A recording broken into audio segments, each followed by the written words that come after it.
Is this Canon EOS 90D still worth it in 2023? Let's find out what this camera has to offer to determine if it can provide high quality images and videos for you coming up. Let's go. Hello, my name is Donzel, and on this channel, I speak about everything related to cameras and camera gear. If this is something you're interested in, and if you find value in this video, please click the like button and don't forget to subscribe. Let's get started, shall we? All right. This camera was released on August 28th, 2019.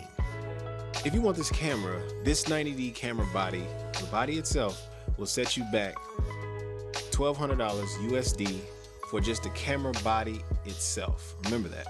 I purchased mine with a Canon EFS 18 to 135 millimeter f3.5 to 5.6. Let's jump right into the specs. This camera has a megapixel crop sensor paired with a Digic 8 processor that is capable of capturing highly detailed images with excellent color reproduction. The camera's AF is also quite impressive with the 45 points cross type AF with the multi-controller plus dual pixel autofocus. I love that dual pixel autofocus. We'll jump into that a little later. You have access to multiple aspect ratios you can choose from. The dual pixel autofocus provides fast and accurate AF right as the moment happens. The eye detection AF even detects and focuses on your subject's eye for natural expressive portraits and movies. This is great. This camera also has an impressive video recording capabilities and can shoot up in 4K UHD 30 frames per second or 1080p full HD 120 frames per second resolution. You get the 4K 30 frames per second and the 4K 20 frames per second with no crop. Gotta love that, right? Shooting at the 1080 120 frames per second you won't have access to movie servo, AF, movie digital ID, and audio is also not available, nor the dual pixel autofocus. So those are the downsides. So you give and you take. You gotta find the right camera. You gotta find the right camera for yourself, right? All right, moving on. It has an intelligent view.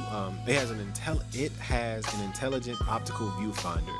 The 90D has a max continuous shooting speed of 10 frames per second. This feature is great, especially when you're in situations where you're tracking your fast-moving subjects. The 90D also has a built-in image stabilization, which decreases blurriness and assists you while shooting handheld. Need that, right? This beast of a camera provides excellent picture quality. You have the option to enable 4K crop in your settings if you decide to. With stills, photography. With stills, I'm talking about photography. The ISO can go up to 25,600. And with recording video, the ISO goes up to 12,800 ISO. There is an LCD panel illumination button that will backlight the panel. The LCD panel displays camera settings information in an alternate form than the viewfinder or the back LCD monitor. The mode dial button has a press and release button mechanism to set your camera to the mode you prefer. Press the button, then return the dial to your desired mode and release. This feature is great because you never know This feature is great because you will never have to be concerned whether or not if your settings were changed in the middle of your projects. Just set it and forget it. Forget about it. There's a cartoon called that too. Not for kids though. I just want to mention that it's not for kids. I think they're Italian, but anyway, you have your main dial, which rotates through menus to change settings. Okay, so the live view mode / movie shooting switch. Press to toggle live view on and off. When the camera is in movie mode, the start button is also the stop button. So you press start to start recording, and you press that same start button that also says stop to stop recording as well. And when you're in the photography mode, you just change from live view back to the back LCD screen. So just keep that in mind. All right, the AF area selection button. Press to display the AF area selection setting. The AF area selection button. Press to display the AF area selection setting, which controls which autofocus points of zones the camera uses to set focus distancing or distance. The AF operation selection button. You press this to change between one-time or continuous autofocus. You got your metering modes. Press this button to change metering modes, which alters how the camera evaluates the light in a scene. This is kind of interesting. I still haven't got this down packed, but when I do, I will do a video on this. Okay, you also got your ISO button, so you press that to display the screen, a screen where you can adjust the ISO setting, which determines how sensitive the camera is to light. You got your menu button. Press to display and hide camera menus. Rotate the main dial to cycle through the menus. All right, the modes that come with this camera are Scene Intelligent Auto, Special Scenes, Creative Filter, Program Auto Exposure, TV Shutter Priority Auto Exposure, Aputure Priority Auto Exposure, Manual Exposure, Bulb Exposure, and Custom Exposure modes. Now, I don't know a whole lot about each one of these modes, but if you would like for me to do a video on these after experimenting with one of these, I will be happy to do that for you. All right, moving on. The info button during playback, live view, in photography, and movie shooting changes the data displays, which in the viewfinder photography mode, it will toggle between the information, normal information, and an electronic leveler. So when you are in photography mode, you'll see a black screen with the orange line across it. This line is a leveler, so as you turn the camera, it will basically follow you and let you know that you're not level, which is a cool feature. I'll show you that in the video. I'll show you that. All right, the AF on button. Pressing this button initiates AF just as you were pressing the shutter button halfway. So when you hit the AF button on the back of the camera, it's just like pressing the shutter button halfway. You just basically focus in on the subject, okay? The AE point selection, the magnification button, you'll just magnify the selected area, all right? The joystick, it's a handy multi-controller. Use it to navigate menus, options, settings, and push it to make choices. All right, moving on to the Q button. This activates quick control mode, which provides fast access to shooting and playback settings. Press again to quickly exit the control mode.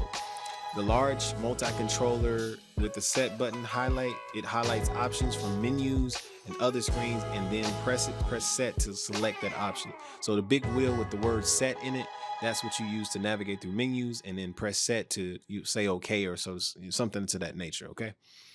All right, the erase button is pretty self-explanatory, but while reviewing pictures, press to erase current displayed or selected photos.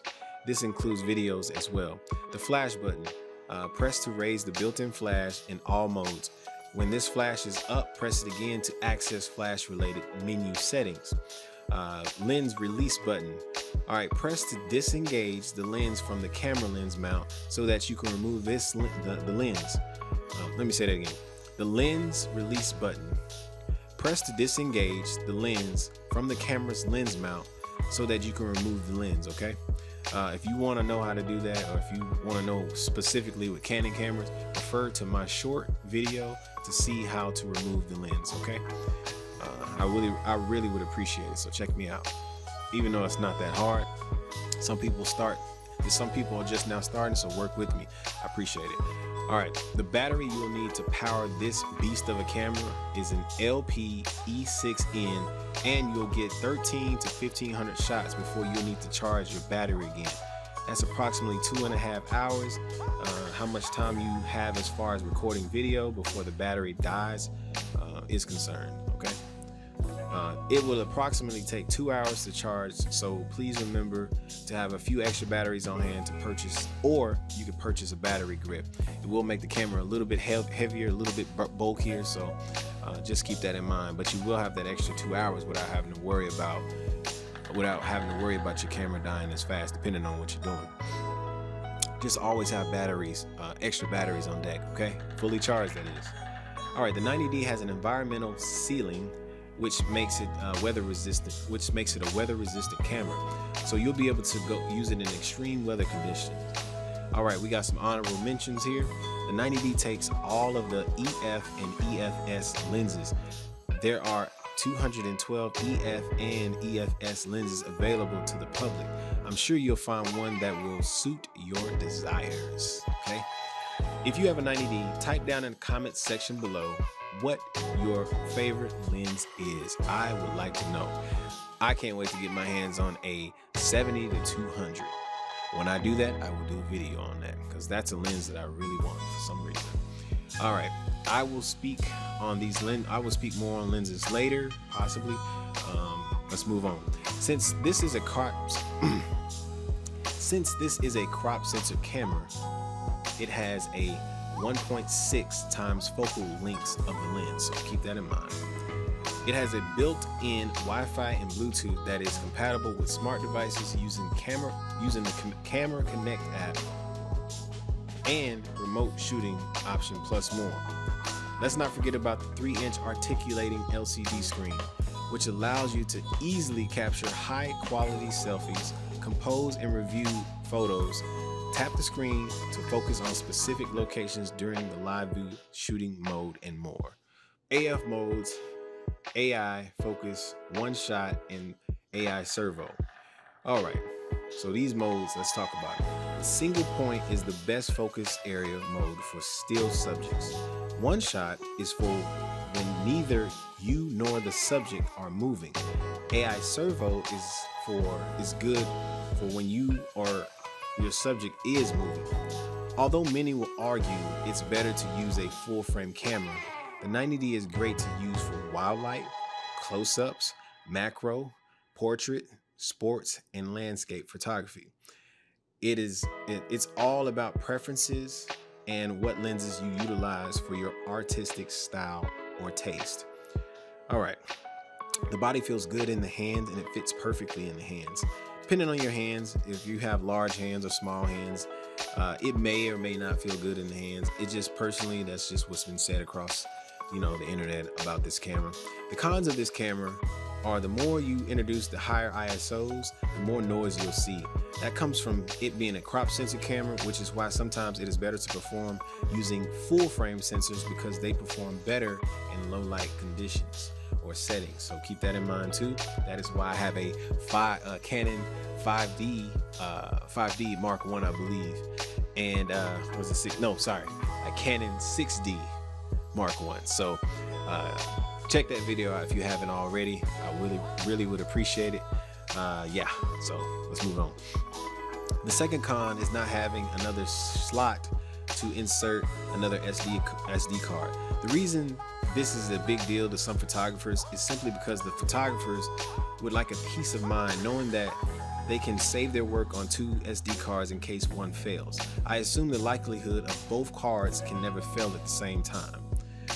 I would like to know if that's a thing or have that ever happen to anyone. If you have ever had a camera that can hold 2 SD cards at once, please tell me in the comments below. Have you ever had 2 cards fail on you at once? If so, please tell me what camera that was. I'm just curious. Please just let me know. I would like to know because, things happen and, we like to be secure, and I just want to know if you had an experience like that. And the last thing I'll say is that this Canon 90D is a professional camera that shoots outstanding quality images, that has capabilities with speed, autofocus, and video that rivals mirrorless and makes APS-C size camera body an asset, not a liability. Let me say that again for those in the back. This Canon 90D is a professional camera that shoots outstanding quality images, that has capabilities with speed, autofocus, and video that rivals mirrorless and makes APS-C size camera bodies an asset and not a liability. So with all the things that I just said, overall, this camera is for someone that's looking for 4K capabilities. This camera is kind of for beginners. This camera is also for experts. Of course, you have those top tier cameras. I would say this falls right in the middle of middle tier. Just keep in mind that if you decide to get this camera, you're not gonna waste a dime. All of your money and hard work will go into this camera. I will have examples, so just look forward to having a good time with this camera. And while you're at it, go ahead and click or tap the screen below or next to me, and go ahead and check out the next video if you haven't done so already.